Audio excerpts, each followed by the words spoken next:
Have you ever thought about starting your own podcast? You see, when I was trying to get my podcast off the ground, I had a lot of questions. I mean, a lot of questions. Questions like, how do I record an episode? Or how do I get my show into all the apps that people use to listen to podcasts? How do I make money from my podcast? The answer to every one of these questions is really simple. Anchor. Anchor is a one-stop shop for recording, hosting, and distributing your podcast. Best of all, it is completely 100% free and super easy to use. And now Anchor can match you with great sponsors who want to advertise on your podcast. That means you can get paid to podcast right away. In fact, that is exactly what I'm doing right now by reading this ad. So if you always wanted to start a podcast and make money doing it, go to Anchor. Go to anchor.fm/start and join me in a diverse community of podcasters already using Anchor. That's anchor.fm/start. I cannot wait to hear your podcast. The Ear, Evangelical and Reformed Christian Podcast.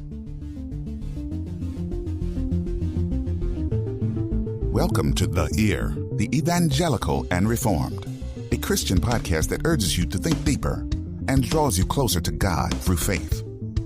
Through powerful sermons, teaching segments, and discussions, The Ear hopes to give you a different perspective on secular topics from a Christian worldview. He who has ears to hear, let him hear. Please welcome your host, Brandon Queen.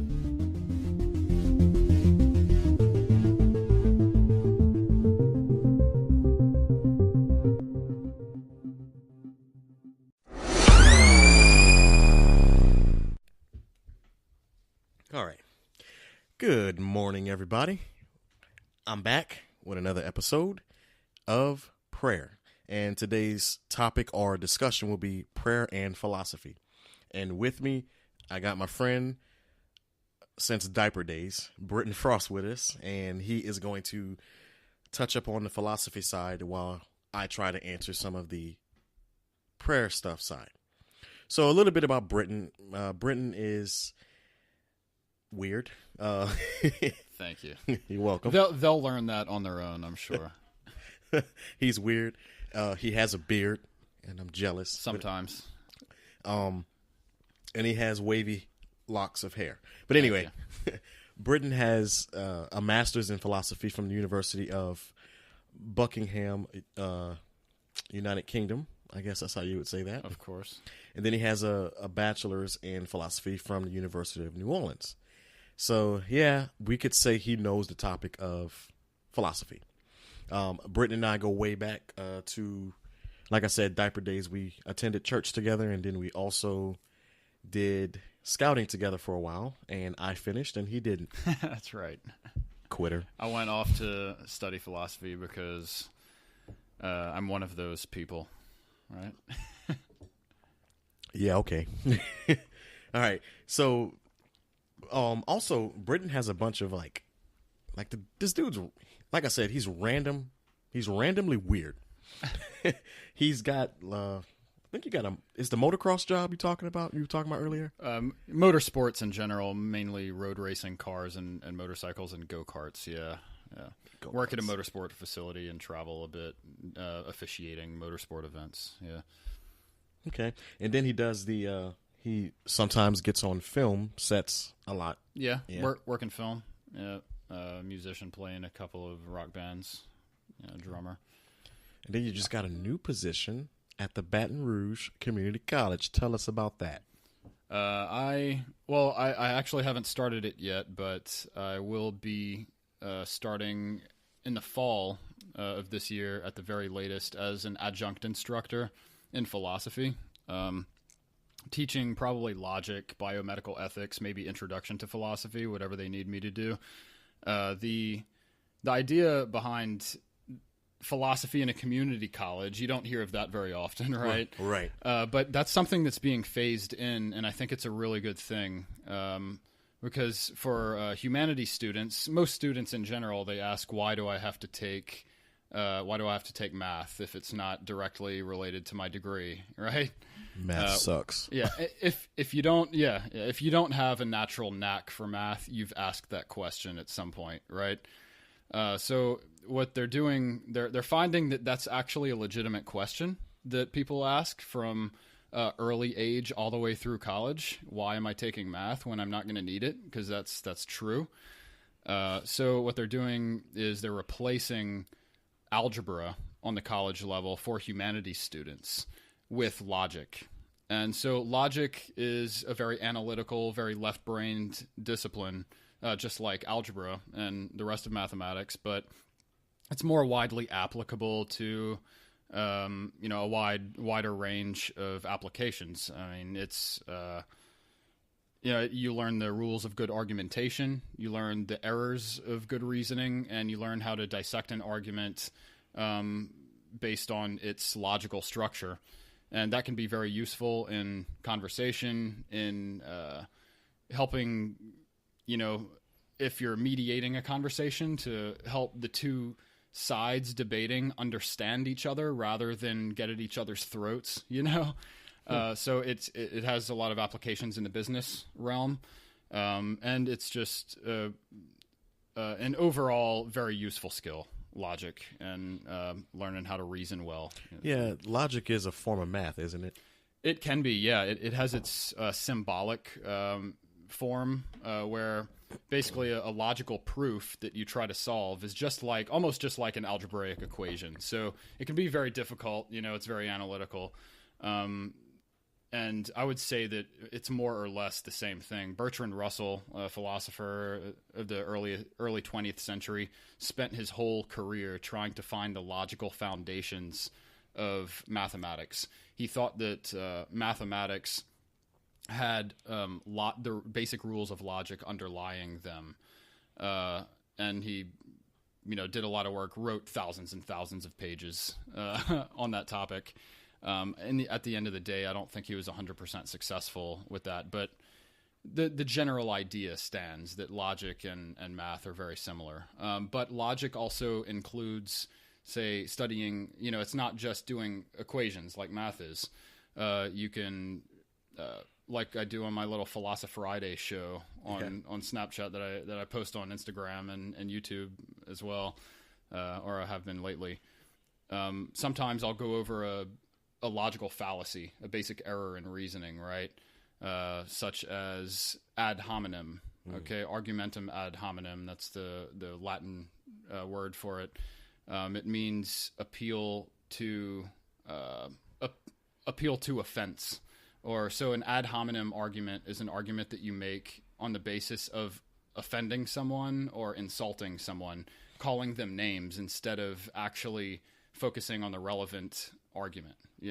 Ad hominem. Yeah, ad populum is appeal to the masses. You believe something because the majority of people believe it. That's not going to determine what's true necessarily, right? Makes sense. So you want to keep the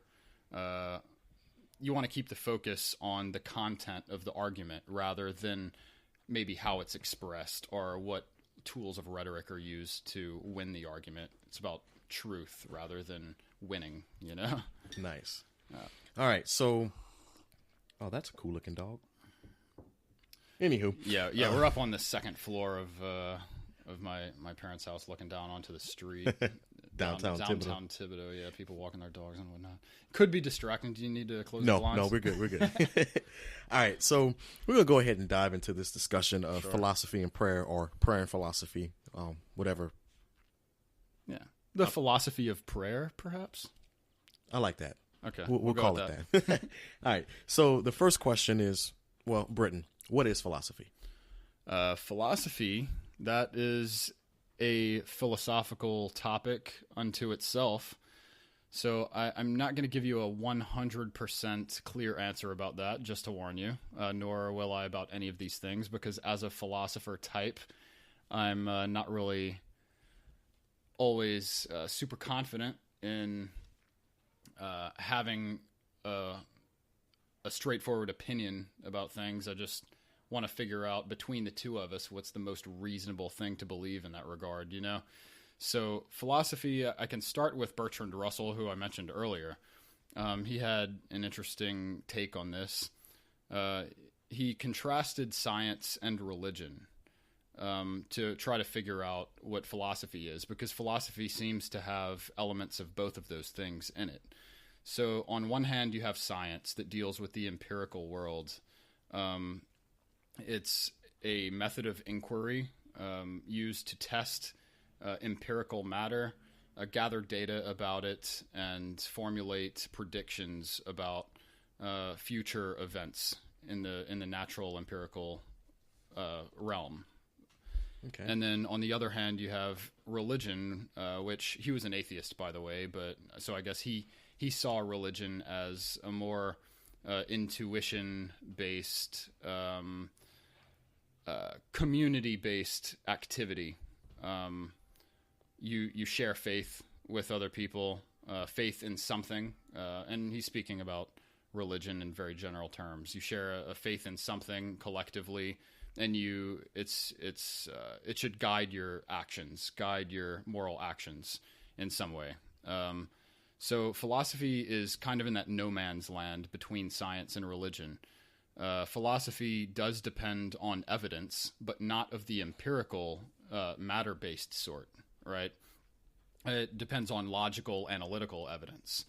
And then on the other hand, it's kind of like religion in that it is concerned with questions such as morality and ethics and how should you act and how should you behave. But it's not as pragmatic a discipline as, say, religion is.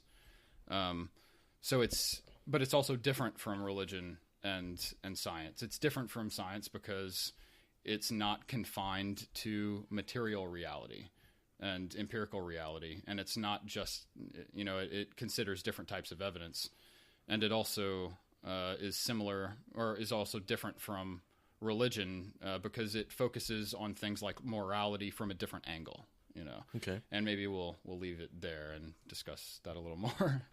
Gotcha. Throughout the podcast. All right. So, from a philosophical standpoint, Sure. Does prayer have a point?